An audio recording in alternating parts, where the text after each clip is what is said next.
Well, welcome everybody to another episode of Forever Bristol City podcast. We're going to be talking about the penultimate game of the season, which finished at Ashton Gate, City 2, Rotherham 0. I'm joined by the Suttons, Neil and Tom, Mark and Ian. As we normally do in these situations, let's keep it to 30 seconds. Tom, what were your thoughts walking away from Ashton Gate? Did you stay for the celebrations? I certainly didn't. We did stay. Oh, we've learned from Huddersfield. We don't leave early, even if it includes the celebrations. I thought it was a professional performance against a really poor Rotherham team that looked deflated, considering they've already been, confirmed down for about a month now. I thought it was an astute performance. We were in control, and it was just a confident way to end the season. I thought so. Positive performance, I think. Okay, Ian, your thoughts. 3 points, clean sheet, excellent free kick from Scott Twine. And if anybody wants to know the value of Scott Twine and Matty James to Bristol City's team currently, take a look at the first 70 minutes or whatever it was, and then take a look at the rest of the game after those two had been subbed. I think it was probably Twine's best game. Now, as somebody said to me on X last night, yeah, but you have to admit Rotherham were pony. And I said, well, we played plenty of teams that are pony and not been able to stick the ball in the net or beat them. So that's what he was brought in to do. The combination of Twine and Conway is excellent. Mehmet is joining in. So, yeah, I was very pleased. We won the game 2-0. The only thing I wasn't pleased about is my predictions gone up the pictures because before the Middlesbrough game, I predicted 64 points by the end of the season, and now we can get anything but 64 points. So we could step what we on at the moment, 62. Yeah. So we can get 62, 63. We could get 65, but we can't get 64. But yeah, very pleased and a nice way to end the season. Okay, Mark, your thoughts. I heard you on Radio Bristol last night being very positive in your normal way, but give us 30 seconds on thoughts.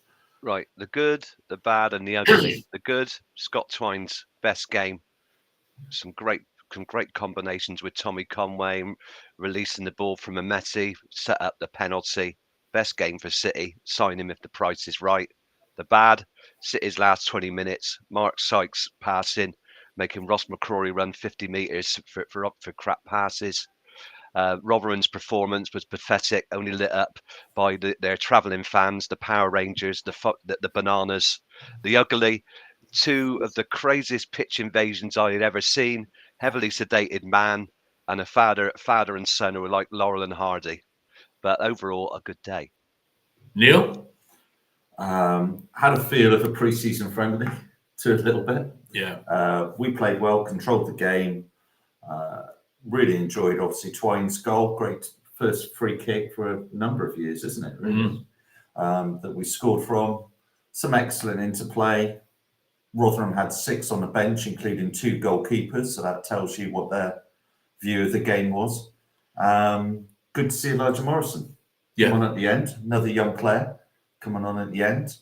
I just think I enjoyed the Wurzels afterwards. I didn't see them. I stayed for the Wurzels, enjoyed the Wurzels afterwards. Is that Tommy?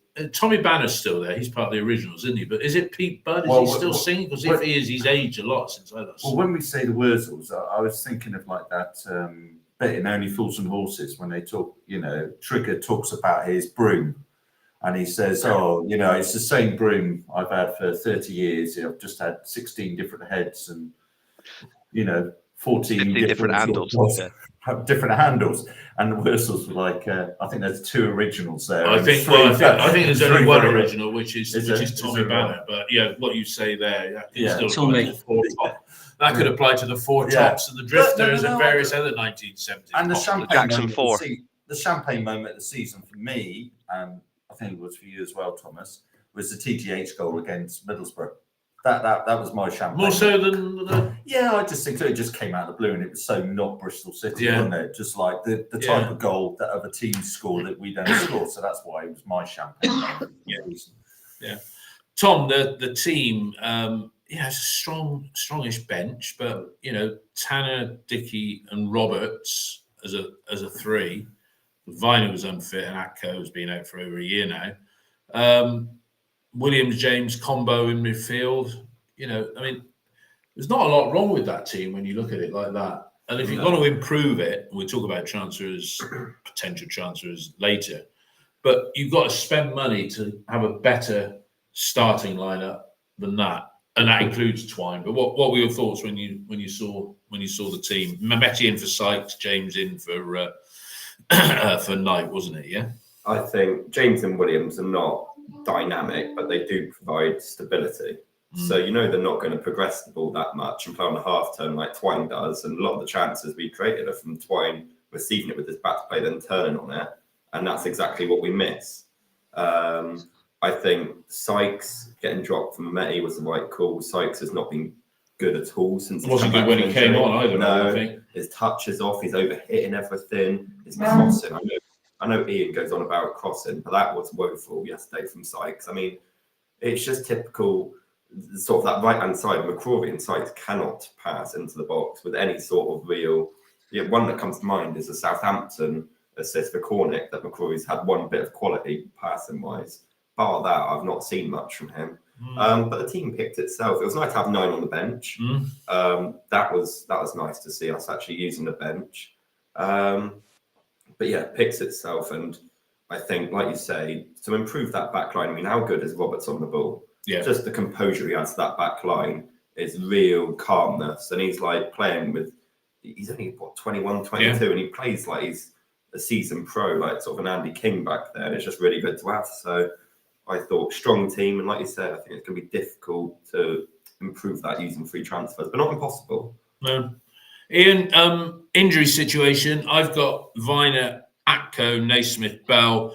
And I mean, Benarous, although we haven't seen him for 2 years. Am I missing somebody there? I was trying to say that to Neil a moment ago before we went live. But is that it now? Injuries? Viner, Atco, Naismith and Bell as first-team contenders? Yeah. Well, you've got to include Eamon because he's in the first-team squad. But yeah, I mean, there's something that football managers have got this thing about. I need 2 players for every position, and that's very, very laudable. But if you say, well, okay, looking at outfield players, then all you need is 20, and they say, yeah, but what you actually need is 2 available players for every position. And when you've got 6 injured, that 20 turns into 14, and that's where we've been for a lot of the season. And that's why I bang on about injuries so much. And hopefully the new medical director coming in can improve that situation. And that's not casting aspersions at anybody that's there. I mean, you can't stop Rob Atkinson doing his ACL at Sunderland in a very, very innocuous challenge over on the touchline. And Eamon did both, as far as I'm aware. Yeah, he did. Eamon did both of his in training on the same leg after getting fit each time. The injury Eamon's got now isn't the same hamstring injury as he had before. It's a minor one, and he should be back training in a week or so.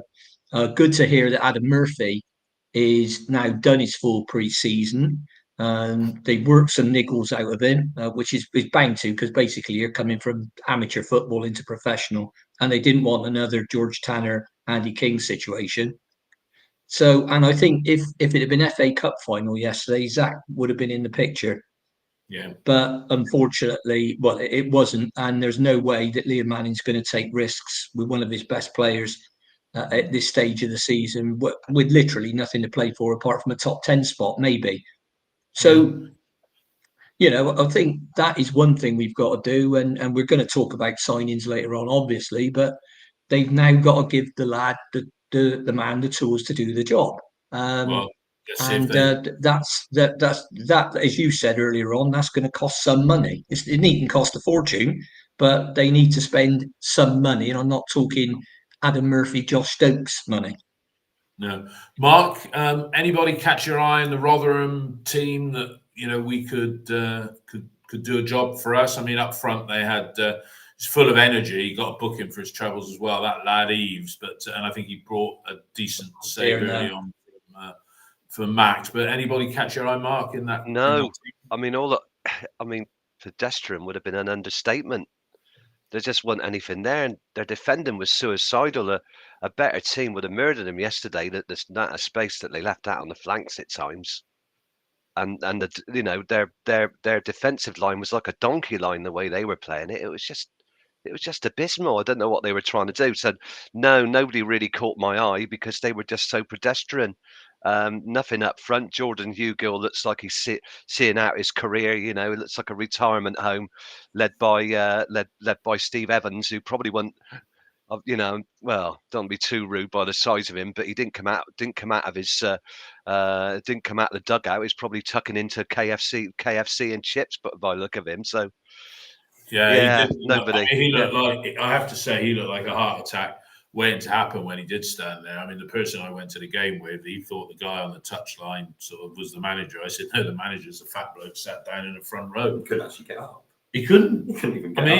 He was all over the place. Neil, is that the last we'll see of Matty James on the Ashton Gate pitch, and Andy King as well, and Tommy Conway for that matter? Anybody else you want to add to that? Well, Joe Williams. Although he's been offered a contract. Joe Williams, Matty James, Conway, Twine, potentially last home games. Might be another. Crane, somebody might come in. He did his hamstring yesterday, didn't he, or something? Did he? Apparently. Right. Well, that makes sense with Elijah coming on at left wing back. The might not see Cornish again. He might be bombed out in the summer. Well, he only got on the pitch for the celebration. Yeah, but to actually physically see him in the flesh, because I'm not going up to Stoke next week. So I think there'll be a bit of a change around in personnel with regards to it. But how many penalties was that for the season for Tommy? 5 penalties, blimey. We've got to be quite high up in the division for penalties. After all those days of never having years of having one or not having any, suddenly we're apparently. But the thing is, it's amazing, isn't it? If you get the ball into the penalty area, that more touches you have, the more penalties you're likely to get. But it's not rocket science. That's what we're doing, isn't it? If you force defenders and goalkeepers into rash challenges, you force penalties. And that's why we have to do it. Specialist guy to teach Tommy how to go down or something like that. There, it was good. I mean, it was. If that had been given against us, we would have been a bit upset. But that's the way it is. What I do like is he is a great penalty taker, isn't he? Is very good. Because Everson he was messing about on the line, and then he stood still, and he just gives him the eyes, and always sends in the wrong way. It's brilliant. Love it. Let's get into the action then. Tom, Ian, and others have commented about the good interplay between Tommy and Scott Twine, and there's a school of thought that says keep Tommy for another year, even if he doesn't sign the contract, and get the value out on the pitch. Where we've heard that one before, but he was in the clear early on. Twine was free. Do you think he should have maybe released the ball in that situation? I think Twine's got to do more to pull the defender away, though. Twine's made such a central run. He's running at the pen spot, and in that situation, if you pull away the centre back, then either Tommy can continue to take it and not have the pressure from the centre back coming across, or Twine pulls away, the centre-back stays, and you can feed in Twine. So actually, I thought, in the end, Conway made the right decision, because the pass wasn't... It got to the point where the pass wasn't on, and instead of Tommy dawdling on it, like everyone would complain, he actually got a shot away. So you can't complain at the striker getting a shot away in that situation. But I thought Twine maybe should have dragged the centre-back with him a bit more. Okay. So you let him off there in a couple of minutes, about 20th minute. Twine's got the ball this time and unselfishly fed it off to Conway, and Phillips saved at his feet. That was, that just shows that could be a good combination for next season. 100%. Yeah, but neither of them might not be here. Might not be here. Ian, Rotherham were not really in the game at all, but and we've talked about how good Roberts is. I thought it was Dickey, so I'm reading off the Evening Post feed here, but Roberts misjudged a header and let Eves through. I mean, Max, how many clean sheets is that this season? Well into double figures, but he saved well. And similarly, with the resulting corner from Rathbone's, was it Rathbone's header? O'Doffin's header. Yeah, he did. I mean, if you look at, I mean, I was looking at this last night. We've got the third best defensive record in the Championship. We're joint 7th as a club on clean sheets, and Max is the 4th best keeper in the division on clean sheets. I think we've got 13 from memory. So that's the end of the field. Where, as you were saying earlier, you were listing people that were out, or that, let's say, they'll be available in the summer, and basically right across the back four we're lost for choice, particularly with Tane Anderson, who's currently recovering from a hamstring injury that he got against Man City. He'll be coming into the first team squad as well. That's another youngster, as a left back. yes. That's another Sorry? youngster, yeah. Anderson's another youngster. Out of our under 18s, yeah. Very highly rated. And quite a tall lad as well. Does put me in mind of Cam Pring a lot. So we're lost for choice there. We've got Max Bird coming in. We've got the other 2 lads who are an 8 and a 10. Murphy and Stokes. Bit of Stokes and Murphy. Bit of a big ask for them to come into the first team and create miracles in midfield. And then it depends if Joe stays, and I'd be inclined. And then it depends. Do you need to bring in one other? And you've got. I'd be inclined, after seeing his performances. I mean, the fact that our performances picked up a lot when Twine and James came back into the team. Anybody thinks that's a coincidence? I'm afraid I have to disagree. So I'd be happy to see Matty James sign a one-year extension, unless, of course, there's somebody else out there that we can bring in who's just as good in 5-6 years younger. But I doubt that. I think I'm hopeful. But we know the players that. Well, we don't know the players. We know the positions that the club are after. The targets are there. They know they want. Liam Manning knows who he wants. And it's just a matter now for our board to say, right, fellas, you can have them or you can't. And Liam Manning was a little bit guarded after the game when asked about Scott Twine. I mean, Scott Twine wants to come here. Liam Manning obviously wants him from what he was saying, but he's not going to put it out there that, yeah, we really want him, we're desperate for him, because that's going to stick the fee up by a million quid or two. So, absolutely. But I mean, Chris Honor was way off on Robin's TV yesterday when he said, if we got to pay 5, 6, 7 million for him or something, it won't be anything like that, because if Burnley come down, they're looking to get rid of, and this is from somebody quite well connected at Burnley, they're looking to get rid of a lot of players because they're paying out a lot of money in wages and one thing and another. So they'll be downsizing their squad, and it's up to City to come up with the funds. If they don't come up with it, then don't expect the bloke to finish any higher than top 10. Which is what we're going to finish this season. We come back to the interview we did that most people who listened with Gavin Marshall. Let's come on to that later. Mark, what do you think of Mehmeti yesterday? I mean, he's sort of cemented a place in the team in a way that he hadn't done 6 months ago. 27 minutes, he took a pass from Twine. Should have scored, really, but got his feet in a tangle, didn't he? Yeah, he takes too many touches in the box. I thought he was further clear of the defenders than he was, because I saw it. I've seen it from the right hand side of the lower Lansdowne, so I didn't get the best view. But it's far clear. But yeah, he just takes too many touches. He doesn't get the ball away quickly when he's in the area. So he doesn't even get. A lot of the times he doesn't get a cross or a shot. He gets tackled. And he's got to do something about that. If he can't shoot, he's got to release the ball, or he's got to get a shot off early. He's got to do something to improve his game. So there have been flashes of what he can do well. I remember when he came on against Norwich last week, he looked sharp around the area. is he better as an impact sub? He's Yeah. just got, like a lot of players, playing in a wide position. We're favouring a 3-4-2-1 at the moment. He's got to show more consistency. That's the big problem with him. He's just not, and it's like a lot of our players. But I think what's most disappointing with Messi is he gets in such good positions to be able to have shots, but he doesn't. And I think that's the most disappointing thing about him. He's not like Cornick, who doesn't get opportunities, who doesn't affect games. So he's really got to sort that out, or he's just going to be an impact sub for us from now on. Yeah, and Neil, I think you look at just Mark there talking about Mehmeti. You look at Sykes, and Tom was talking earlier about his poor crossing, and then you look at Cornick.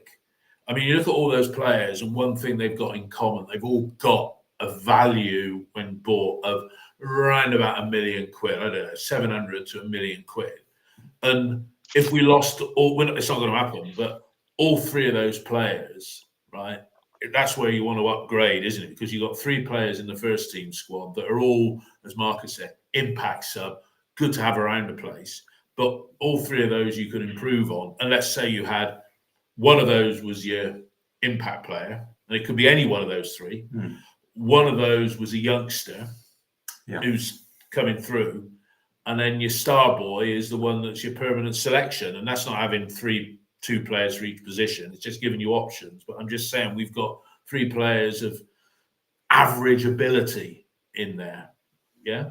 Well, Am I being harsh on No, I don't think so. I think there's times when Mehmeti yesterday when he's dribbling through, I mean, that is a skill to shoot on the run, isn't it? At full speed. I mean, I'm reminded of that De Bruyne goal against us in the Cup when he's got his wonderful technique of actually running through and shooting into the corner past Max without even breaking a stride. I mean, that is a talent to be able to do that. I'm not entirely sure that Mehmeti has that talent to actually do it because he has to sort of slow down or, take an extra touch or whatever with it.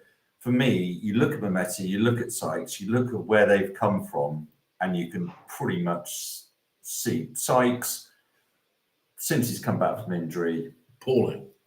Not very good. But you look at his stats at the, over the 2 seasons with us for a free transfer. Mark Sykes has been a fantastic free transfer. Yes, he has. Fantastic free transfer from League One. But is Mark Sykes going to get you into the top 10 place? No. Nor is Mehmeti. And I'm sure Cornick's been told that he's free to go. I am sure. There's no way you're going to have someone like a Harry Cornick on your bench next season. You want somebody on your bench who's going to come off that bench and actually make an impact. I don't see it with Cornick. So I'd be amazed if Cornick hasn't already been told he's free to go to another club next season. And we need an upgrade on the Sykes and Mehmeti thing. Well, what about Naki Welsh from that point of view then? Because I thought Naki was lively when he came on. But he's 34 next birthday. Yeah. Is he a player that's going to come on and make that difference? I think the thing about Naki is... And one of the higher wage earners, sorry to interrupt, one of the higher wage earners, even though he's taken a drop, he's one of the higher wage earners in the current group. I think the thing with Naki is that you're right, he's 34, but he's going into the last year of his contract. Really, if you play him out that contract, you're not sort of losing the lovely amortization or anything on it now because it was an extended contract. So I think from a financial point of view, it makes sense for Naki to stay with us next season, really. Unless somebody came along and offered him a 2-year deal, a League One club. Well, that's a decision for him. But we're obviously not going to offer him a new deal, I would say, beyond his current deal. So sadly, another one that cost us $5.5 million. But he is somebody that you bring off the bench that you generally notice an impact from him. He did. He was lively yesterday. With it, which you don't see with a number of the City subs, I have to say.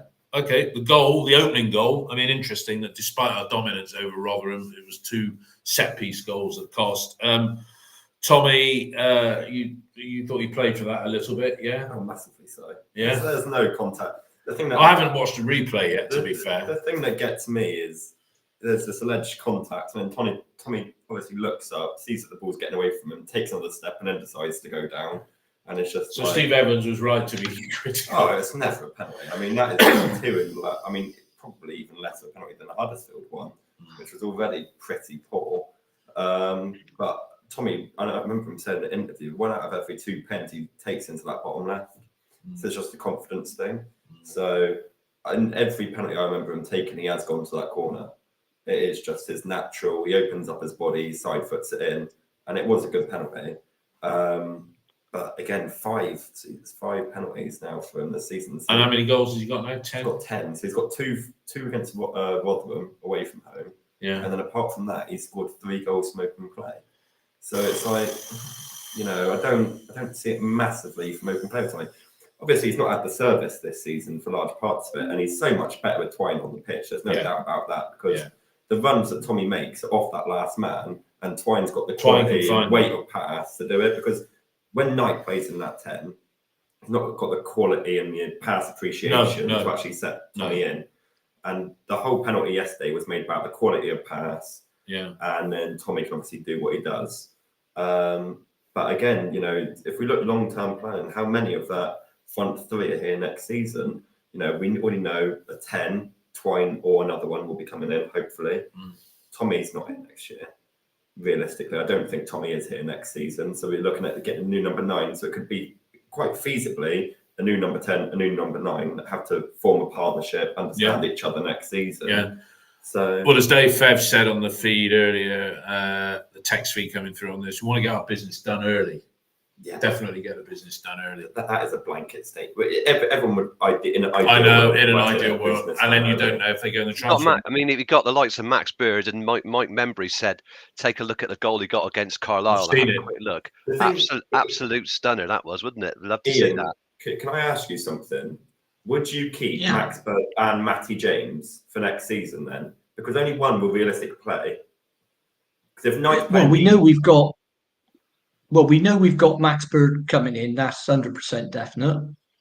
We know he's got skills that we need. You know, he's left-sided. He can see a pass. He's also quite tall. Can win headers. He can win tackles. My view. Then you have to say, well, do I keep Matty James as well? And the answer is, it's not a question of do you have James or Bird, because there's a massive difference. There's a massive difference in age. It's a little bit like saying, do you keep Conway or Wells? You know, there's like almost 14 years difference in age. It's just a question of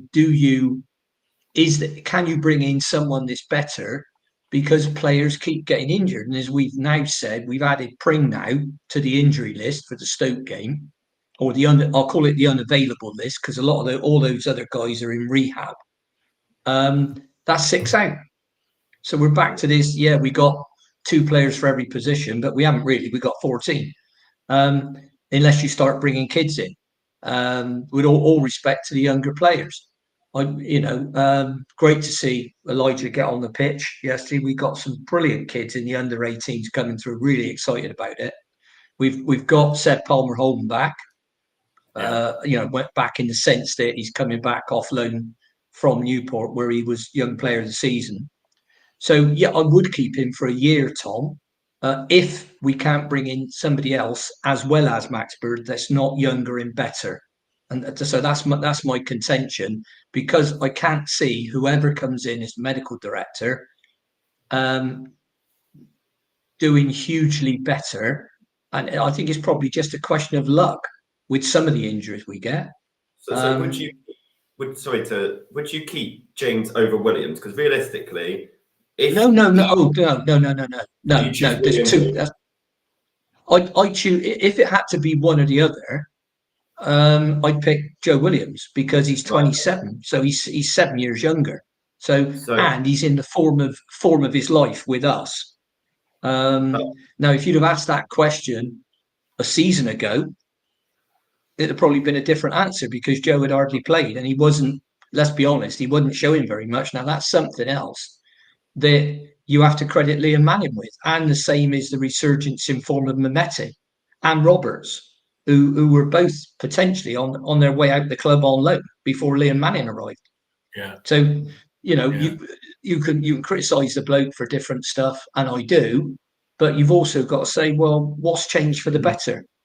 Okay. And that's definitely, when he came in, I actually mentioned Mehmeti and said, well, if this bloke's such a good coach, he ought to be able to get a tune out of Anis. And whilst he's not got a Pavarotti type tune out of Anis. Anis is probably twice the player now than when he came in. So he is showing his ability. He can, he has scored from outside the box, and he does the odd thing that's really brilliant. And he's a threat in behind with his pace. So I'd like to think that Joe will stay. I'd like to think that Tommy will stay. The club seem reasonably confident about keeping them, but look, at the end of the day, they're pros, money talks, and they may have a completely different agenda in mind. Tommy might think, well, if I go and play for one of the Glasgow teams, I'll get, I'll have more chance of getting in the Scotland first team and play more international football, get more acclaim and move my career on. But I actually think it would be best, particularly for Tommy, to stay at the club where he's going to be playing in a lot of first team football. If he stays here, he's going to be an automatic selection. If he doesn't sign, we will get the value on the pitch. Well, it depends. It depends who the 9 is and whether we go one up top. And you could use Tommy as, in the past, Tommy can play one off that player up top. So that's another option in your back. You're saying, you can't get a quarter into a pint pot because, and we'll talk about this probably after the final game of the season. You've got to remember, Dave, you don't just need 11 blokes. You don't just need 20. You just don't need 10 blokes. You don't just need 20 blokes. You probably need 26 because of all the injuries we get. And you could say it's almost the same for all clubs get injuries, and you talk about youngsters and what have you. I mean, I saw the interview that they did with Stokes. Now he's only 18. If he's as confident a foot, 20 next week. He's 20 next week, is he? If he's as confident on the pitch as he appeared in that interview, coming to you next, Mark. If he's as confident as he appears in that interview, then he's the age that Alex Scott was when he was getting all the plaudits. And I'm not saying he's another Alex Scott, but this midfield is starting to get really. The numbers in the squad. We got Taylor Gardner-Hickman. Nobody's even talked about him. But let's try and wrap the game up quickly. Mark, into the second half, Mark. We've been waiting the whole time he's been here. He's missed a lot of time with injury, but he's never been on a losing side for Bristol City as Scott Twine. He had 2 chances in good free kick positions at Carrow Road last weekend. And finally, on the 57th minute, he had that chance. And I said to the person, he's going to score here and we're going to sign him. And he did. And we probably will. What did you think? Yeah, he's about 25 yards out. And I don't know if any of you all noticed, he moved the ball back a little bit. So he gives himself even more room. So there's a line and he moves it back a yard behind the line. And he hit it over the wall and round. And it's low to Phillips' left. And it's a great free kick. It's right out of his reach. It's got pace. It's got whip. It's a beautiful free kick, and it's the free kicks we saw him taking for Burnley and MK Dons. He hit the bar last week, off the wall. He was just wide, but yeah, I mean, you can only score if you're getting those positions. But he won the free kick. He won it. Got taken down 25 yards out, bearing down got on goal. It was lovely, great for him, and best game in the City shirt. Yeah, lovely free kick. What did you think? Great technique. What do you think about it, Neil? The free kick. I mean, when was the last time we scored like that from a free kick? I can't remember. I mean, back in the day. Lee Tomlin? Well, I was going to say Lee Tomlin, that little flurry that he had. Liam Walsh, who scored a cracking I think Naki Wells up at Millwall in the FA Cup about 3 years ago. Yeah, might have taken a bit of a touch off the wall, but yeah. But if you go back in the day, you'd have people like Darren Barnard, Mickey Bell in the promotion season in 97-98. Something up here. What is it? I think He scored directly from a free kick. Pato. Pato. Wells scored free kick against Millwall via heavy deflection January 2021. Yeah, in the FA Cup. That's the first one for 3 years. Goodness me. But before that, it was Patterson against Hull City in July 2020. Oh God, that was one of our first podcasts, wasn't it? We were doing that. We were doing that live. Yeah, we did that live. Yeah. We're going to read COVID. Just to keep people interested during the summer. I'll pick episodes from the archive, which will be the one he's gone when I used to try and play music that. What you're going to call it? Top of the pod? You're going to call it top of the pods? I am, and I've got another idea for some filler podcasts as well during this period. Well, the goal came, and to be quite honest, I thought that was it, game over. Rotherham were never going to come back into it. We had the triple substitution. I'll just make a point about Twine. Go on. When he came, the first game in against Watford, and generally corners, I'm thinking Scott Twine, delivery on corners, fantastic. We don't seem to have him taking corners anymore. Roberts has been taking the corners, and other people have been taking the corners. They've taken Twine off the corners, which I thought with Rob Dickey playing back yesterday and him last week, but we seem to have taken Twine off corners, which I thought was one of his best attributes. Yeah.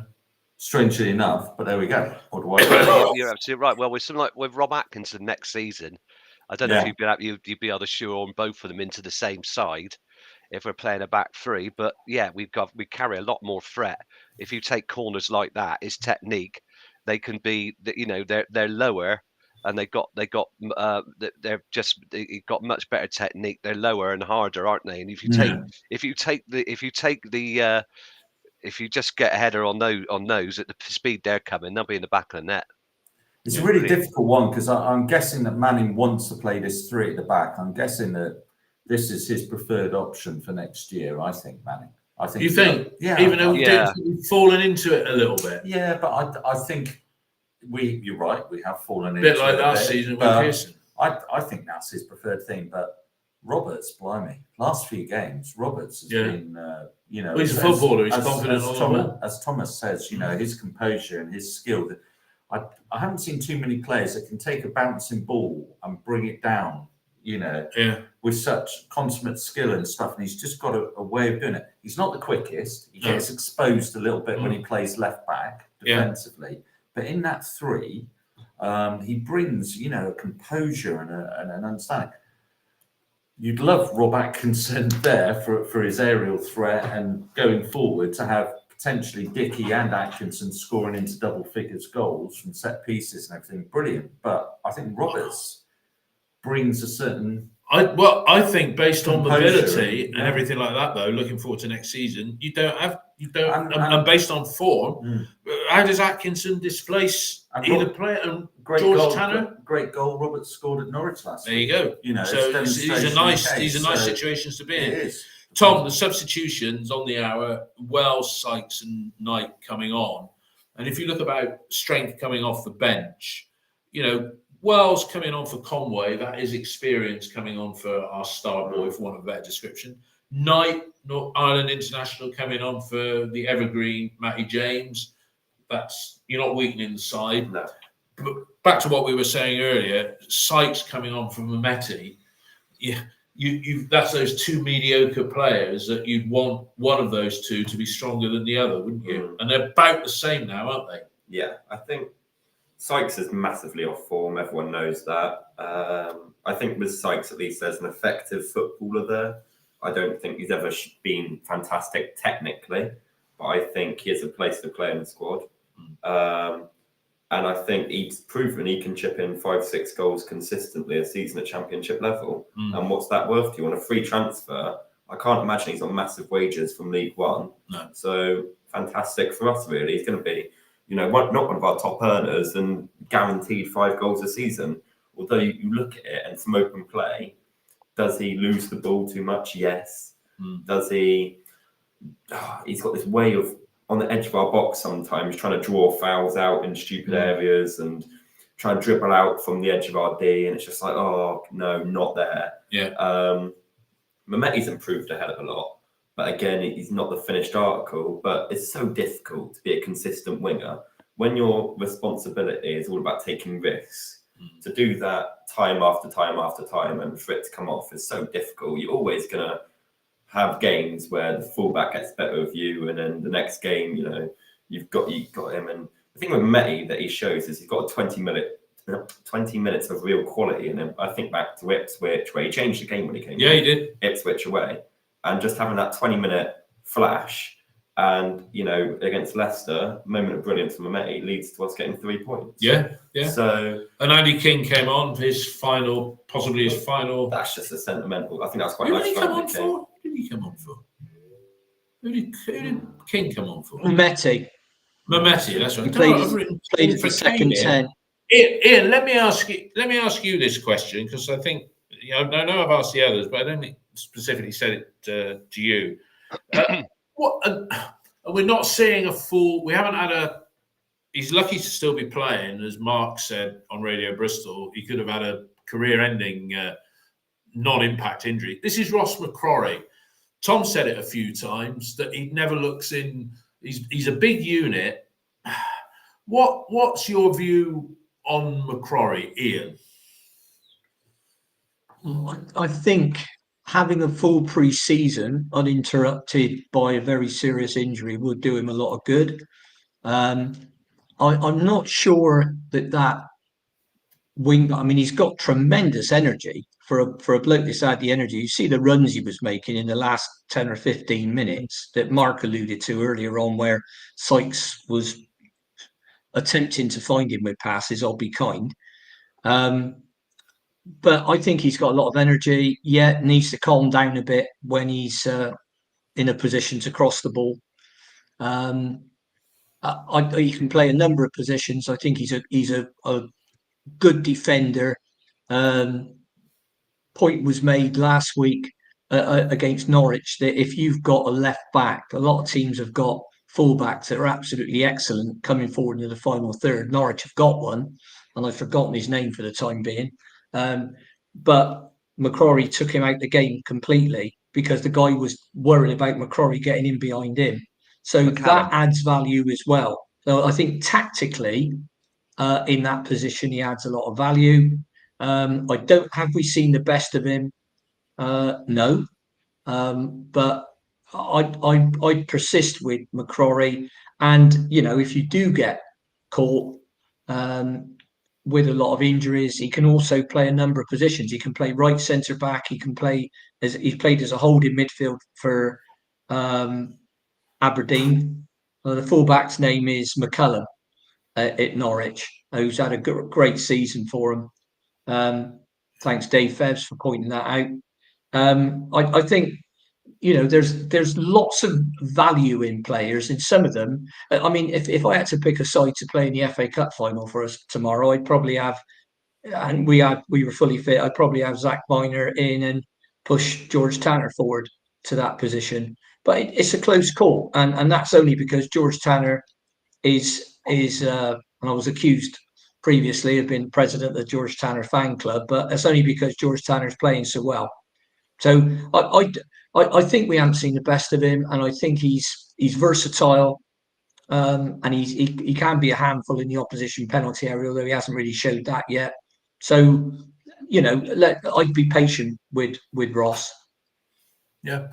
Mark, you'd just like to repeat your views on him for those that didn't hear it the other day.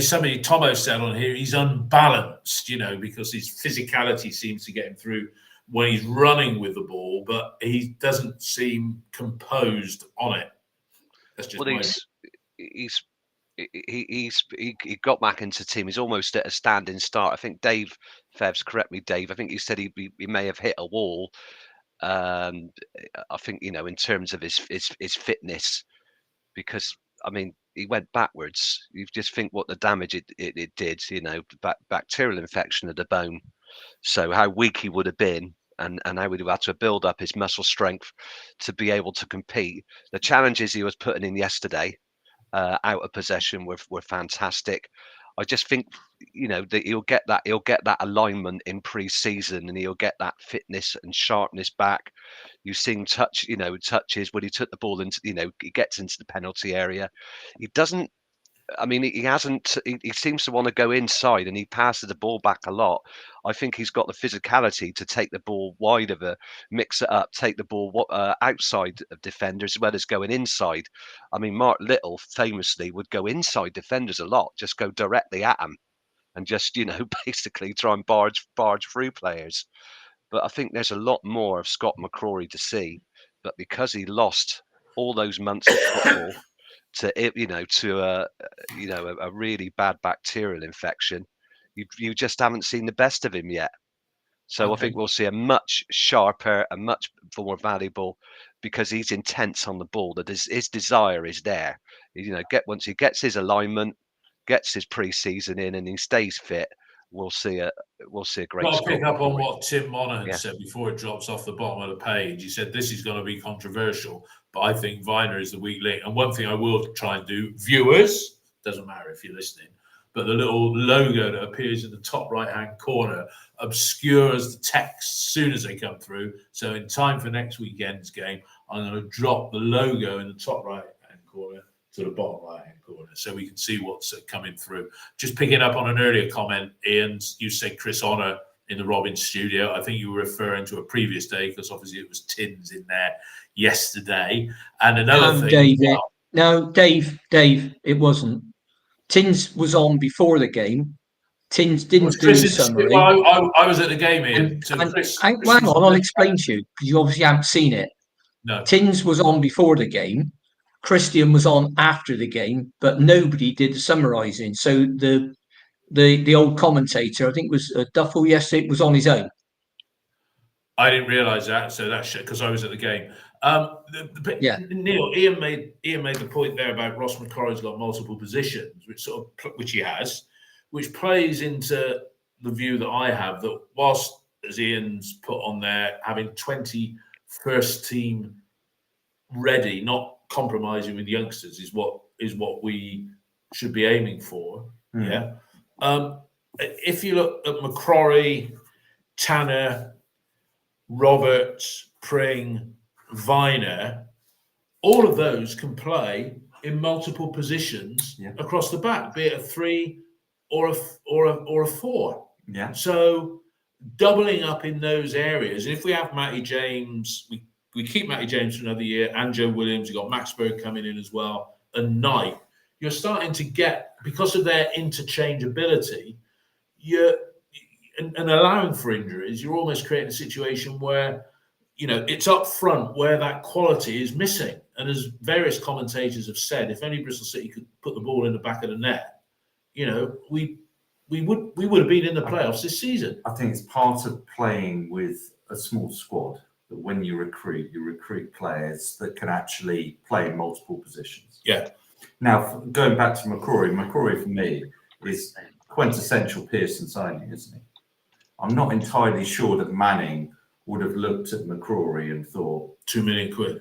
There's a player that fits into my way of playing. I think he's definitely his aggression on the ball, his determination, these type attributes. You can see him as a Pearson signing. It's just really unfortunate what's happening in injury, and as Dave has put on the link, it's just a bonus to have him for this season after such a terrible injury, illness that he's had. It's a real bonus to have him. Let's see where he goes with it, but the galloping down the wing as he... Well, that's it. It's galloping. He looks, when he goes forward, he's like one of those horses that was galloping through West London. It reminds me a bit of Weinman when he gets galloping, sort of, that galloping sort of stride and everything with it. But, he does bring that physicality. I do wonder with him whether he's better served as a sub coming on, when defences are a bit tired and you put McCrorie on almost as in a half an hour battering ram. Yeah, and just let him loose to actually run at the defenders. And these are all good. These are all good positions to be in, aren't they? Defensively, 47 goals we've conceded in 45. Third best defence. So if you keep the defence right with this interchangeability, you can sort of splash out on the quality up front. Well, the amazing thing for me this season is Max.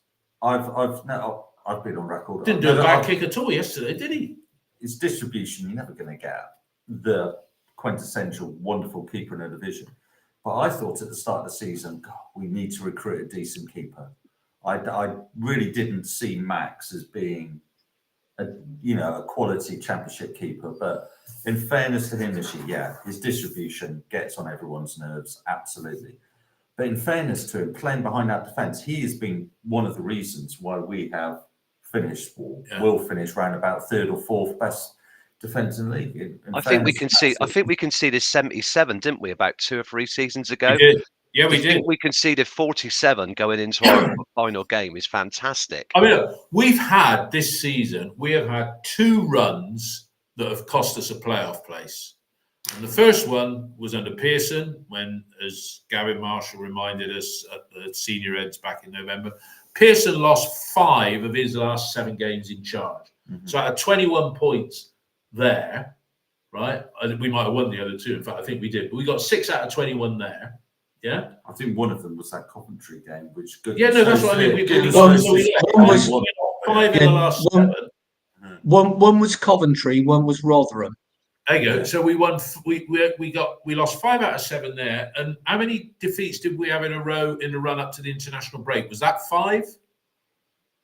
I can't remember, but do you want me to give you a simple stat? What I'm saying is, but if you said that the run, because as somebody was saying on Radio Bristol last night, I think it was Gary Hours, he was saying the run up before the international break, it was getting a bit toxic. It was just getting very edgy and la la la la la.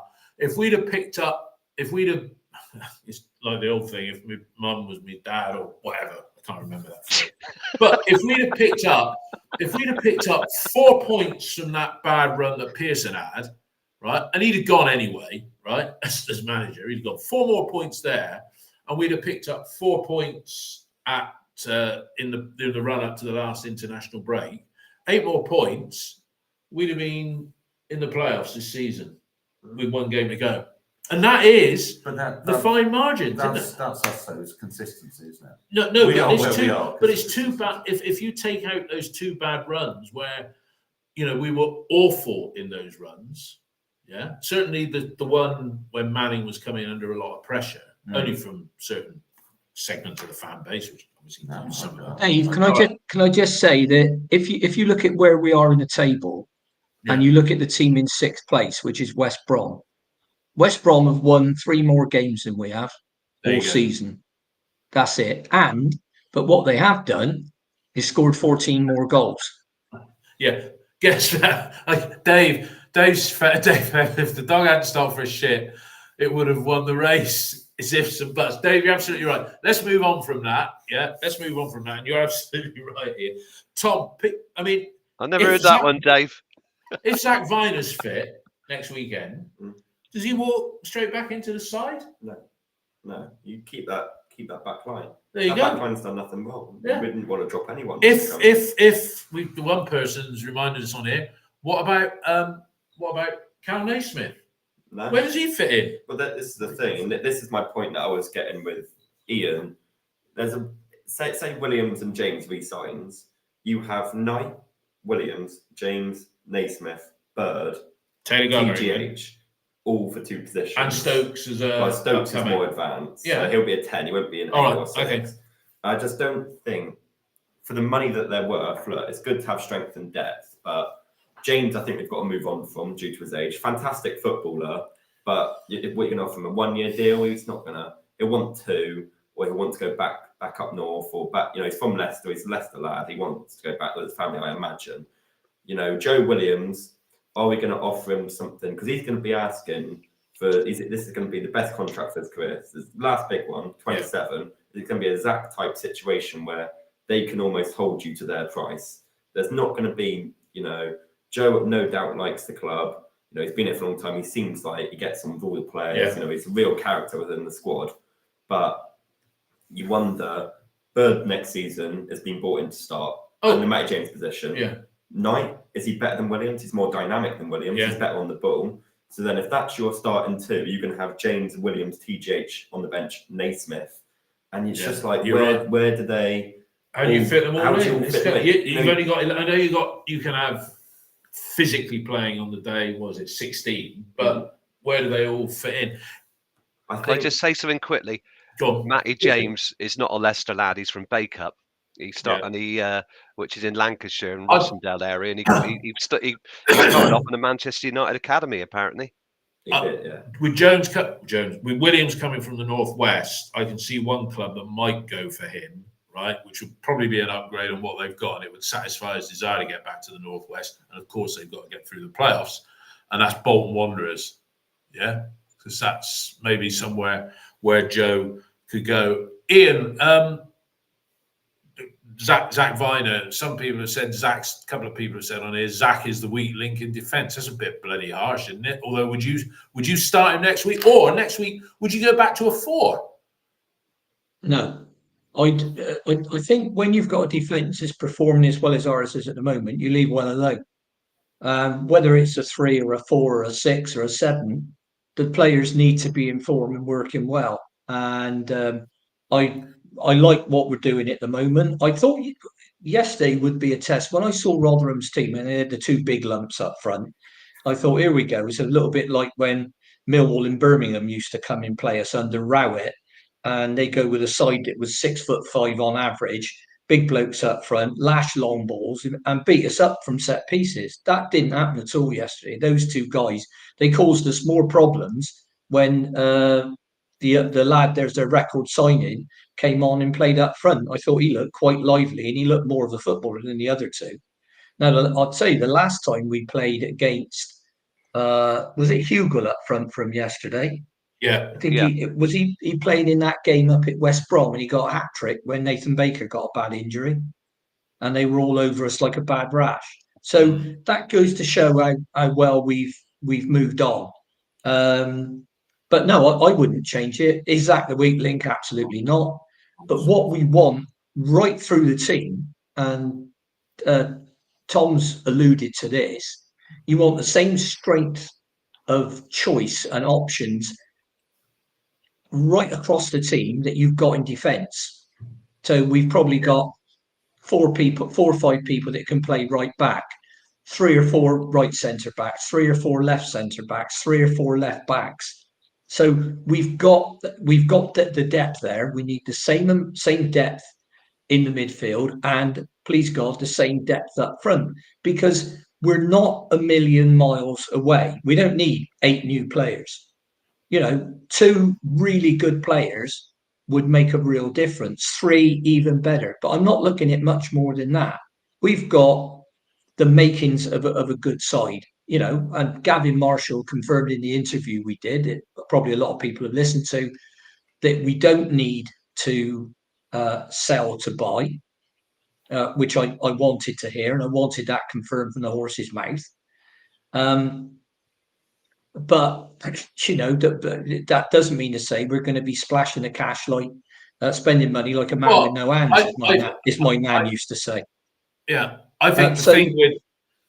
But no, going back to Zach, Zach's a good player and he's improved a hell of a lot from years ago, and he's versatile in the sense that he could play right back in a 4.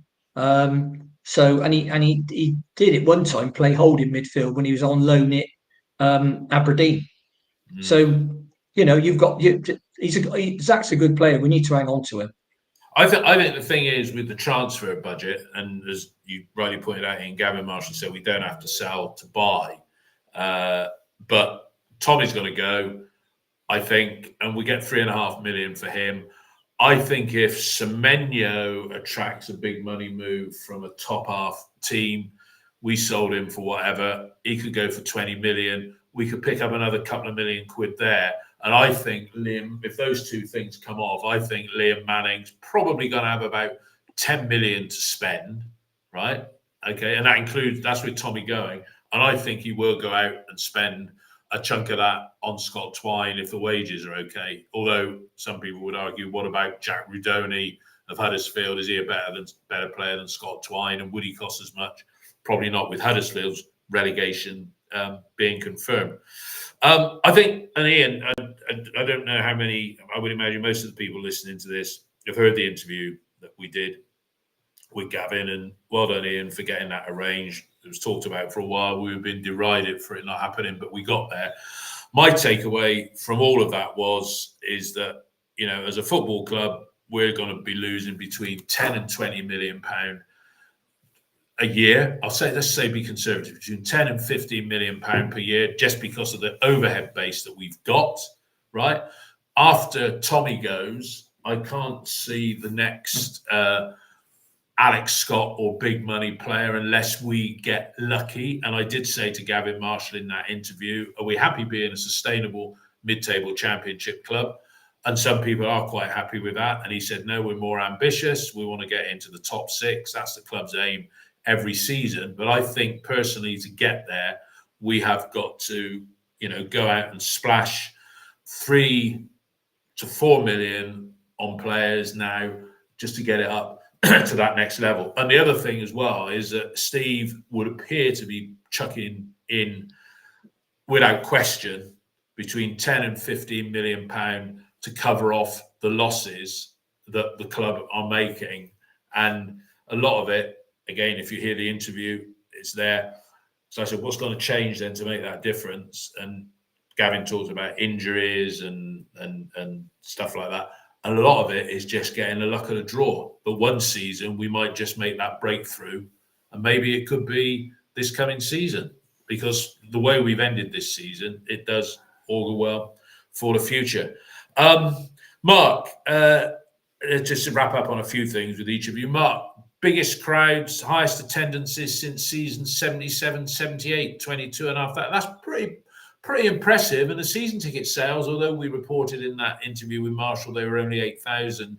They've gone well into 8 figures now. But that you were there 77, 78, I would imagine, yeah? Yeah, I was. Yeah, different era, open terraces, crushed barriers. Yeah, I was lucky enough to have a season ticket in a Dolman. My dad got me one. Didn't have pocket money in those days. But yes, amazing loyalty. And the great thing is to see lots of families going. And there's loads of kids around me in the lower Lansdowne, lots of smiling faces. We've just got to give them something on the pitch to be happy about. And I think do we average around 15,000 season ticket holders? Yeah, that's what it is. For a club that's been knocking around, I think we're the joint second longest. We got the joint second longest record in the championship. I think Birmingham got the longest, haven't we? And we're the joint second with Preston. Just to be sitting in, knock a stable but a mid-table, seen as a boring club, to be up there like that, it's ridiculous, really. You think it'd be counterproductive. I mean, if you go back to the 90s, to the likes of the Osmonds, Russell Osman, post Liverpool, and the attendance dropped to something like 7,000 or 8,000. It was, yeah. And the football we played then, people keep coming back. So yeah, let's give them something. Let's give them something to enjoy next season, and let's be challenging from the top 6. I can't ever see us doing what Ipswich did and being in the top 2, because they had momentum, and we have to do it from a standing start. And it's ripping it up, really, because players, we're rotating a lot of players. So we'll have to see how that works out. But I think the club is going in the right direction. We have made some progress under Liam Manning. The football has been better, but the number of clean sheets we've had been impressive. That's been the best thing. It's been the defence. Let's get it right up front, and we will see progress. No question. Yeah, just picking up on a comment Jenny Pines made, just back to what we were saying about team selection next weekend. Cam won't be playing next week, so there will need to be a tweak. Or we go back to a 4, or well, I think he would probably move back to a 4 maybe and push. Unless who would play left wing back in place of Cam? Have we got anybody left footed who could play there? Don't we have we? Put Roberts there. I'll put Who Roberts would you play there. Who would you play as left side of centre back? Viner and Dickey. Well, if Viner's fit. If Viner's fit, that's what we said. All right, Neil. Let's talk about what the top and the bottom of the table look like in this division. West Brom are by no means assured, are they? No, it's down to them and Norwich. It's between. Oh, sorry, Hull, Norwich, West Brom for the last one, isn't it? Yeah. And one of so yeah. And I think what's interesting is down the bottom, because Norwich have got Birmingham. Well, that's what I was going to say. We're all in unity here that we all want Birmingham City to go down. Yeah, Birmingham City, send them down. Yeah. So Norwich have got something hanging on that, then, haven't they? Yeah, and I think West Brom have got Plymouth. Preston. Plymouth have got Hull. No, what is it? Plymouth have got Hull. Hull have got Plymouth. Yeah. So the other end. Leeds against Southampton, and Ipswich have played already relegated Huddersfield. To think that if Ipswich get at least Ipswich a have got point, Coventry if as well, Ipswich haven't get at least a point against Coventry on Tuesday, they should beat Huddersfield. But I mean, to be quite honest, they should have won last night. They should have hung on it 3-2, and they let the lead slip, didn't they? 3 times in that game. Yeah. Tom, crazy results at the Sheffield Wednesday winning 3-0. Friday night, QPR beating Leeds 4-0. Last night's 3-3 draw. I mean, it's been an exciting end to the season, hasn't it? Yeah, I think if we were in that position, I'm sure there'd be a 4-0 loss somewhere against someone. Oh, you just know it. It just shows people and their mindsets. I mean, top three obviously are so well. Top, second and third now, plus have obviously gone up. But they're also nervous, as you naturally would be. And there's that real dogged fight at the bottom. I mean, it's just a championship, isn't it? You generally cannot predict the championship. We can't, 4-0 against Leeds, who were flying pretty much. And I know they've started a little bit of late, but when they came to us and they had that real oomph about them and a real, this is our season type feel, and now they're almost only beat us 1-0 though, didn't they? Superiorly, much better than us, but only beat us 1-0, and we only lost 2-1 up at their place. Yeah. I think the unpredictability of the league, Dave, is exemplified by us beating Blackburn 5-0, and then they went to Ellen Road and won. And they went 1-0. I mean, that was ridiculous, wasn't it? Absolutely crazy. Yeah, not our pay grade. Obviously, Ian, Premier League, Man City all the way now, 100%.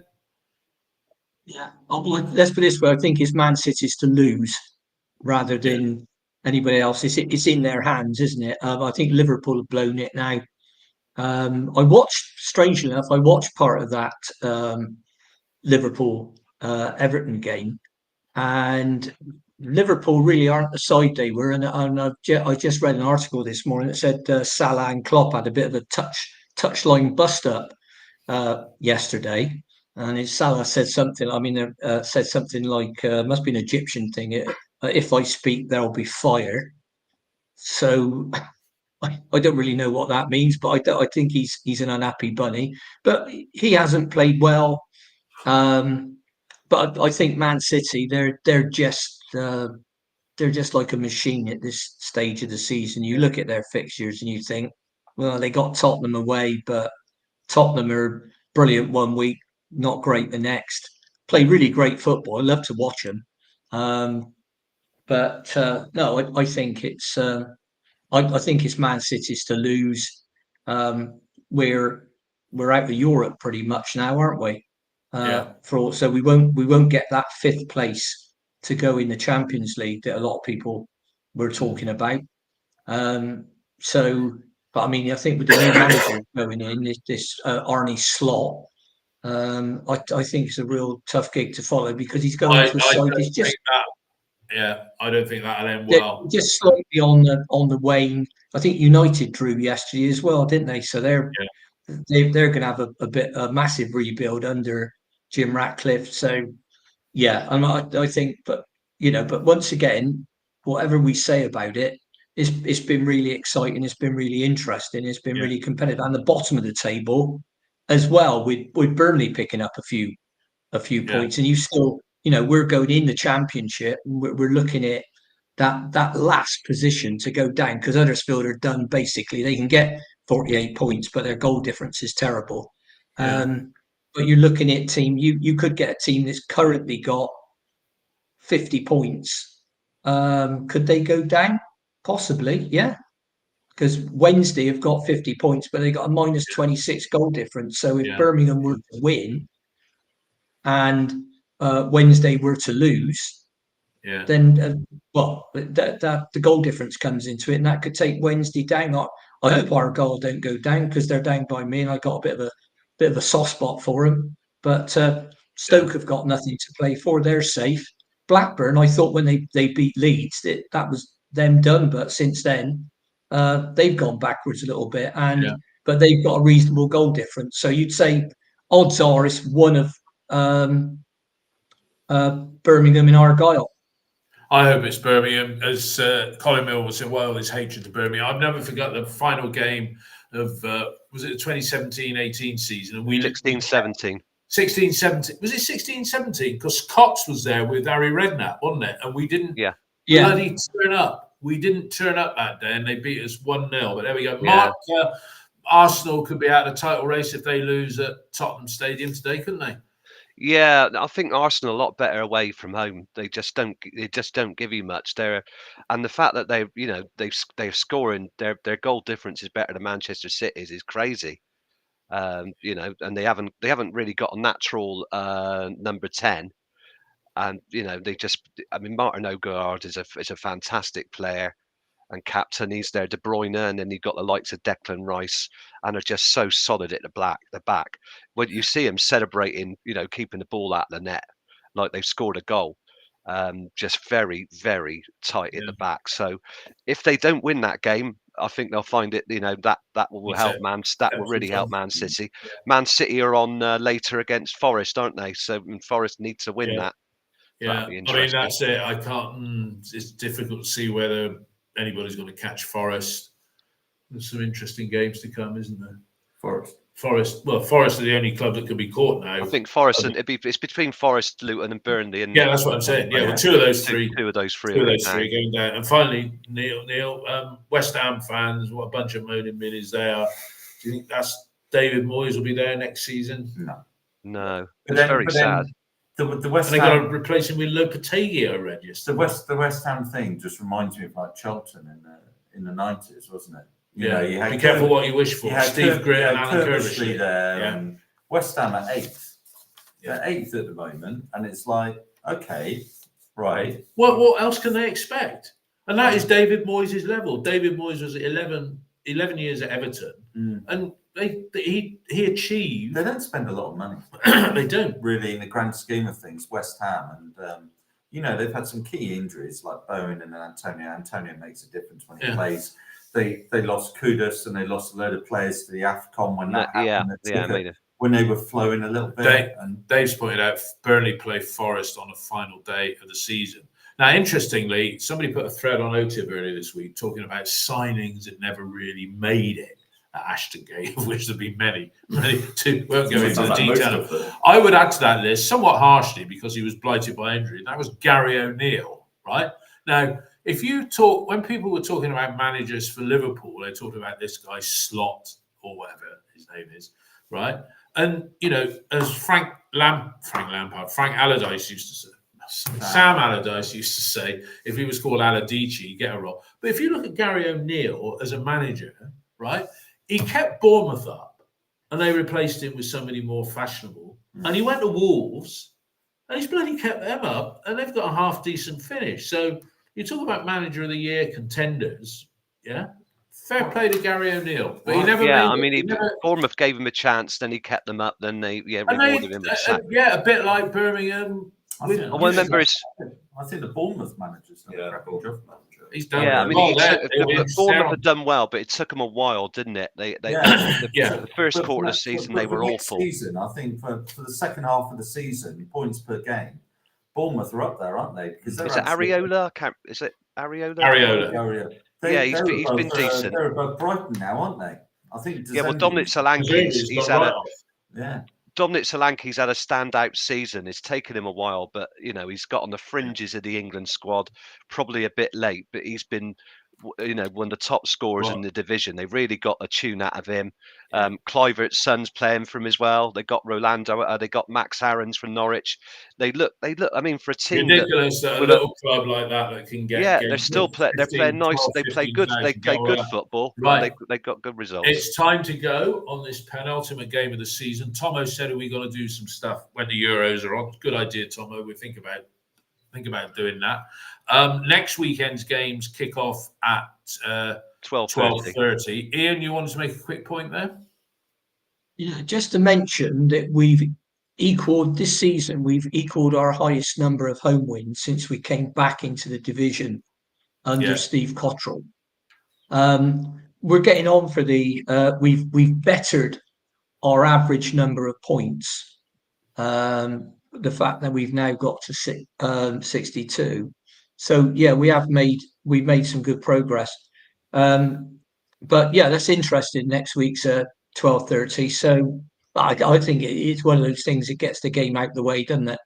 Yeah, get it out of the way. That's get it out of the way. Get the game out of the way. So I don't know what time we're doing the podcast next week. It might be a bit earlier than normal because I think I might have a social engagement. I've just got to check with the king or something. Something like that. Yeah. No. Yeah. No. So you've cucumber sandwiches again, David?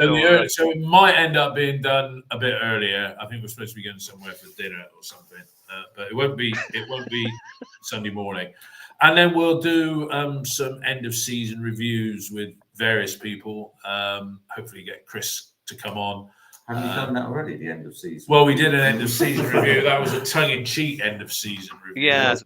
About very hard. Filmed about 6 weeks early. Everybody. Just to mention on the podcast with the club, Dave and I are I speak for myself. Happy to do a podcast anytime, anywhere with anybody from the club, but it's very much in the club's hands. So we're not in a position to insist. But hopefully we'll do some more podcasts that'll be interesting to people. And there's an open invite to people from the club to come on. And particularly, I'd like, for example, when the new medical director starts, I'd really like an interview with him.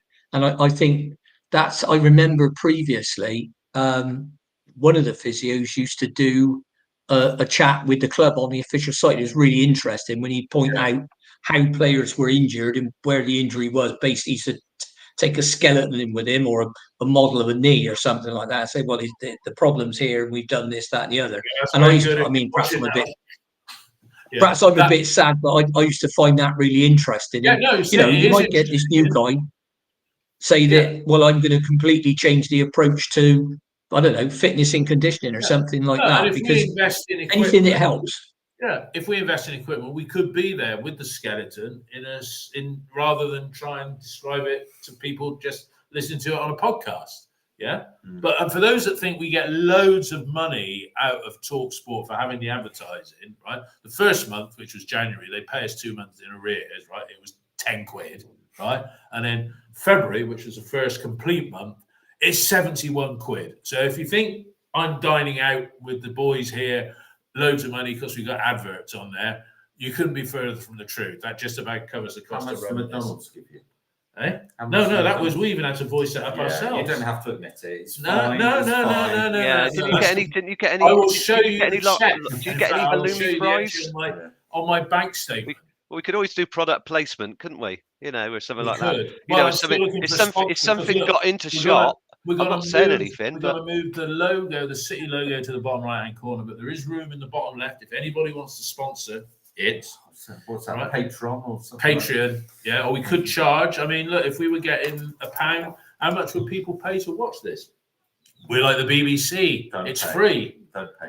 And we don't have a left or right wing bias or anything like that. Or a central midfield bias. My cough's better. My bad eye's better. So looking forward to some decent summer weather. But no, we'll be back next weekend after the Stoke final game of the season. Thanks everybody for watching.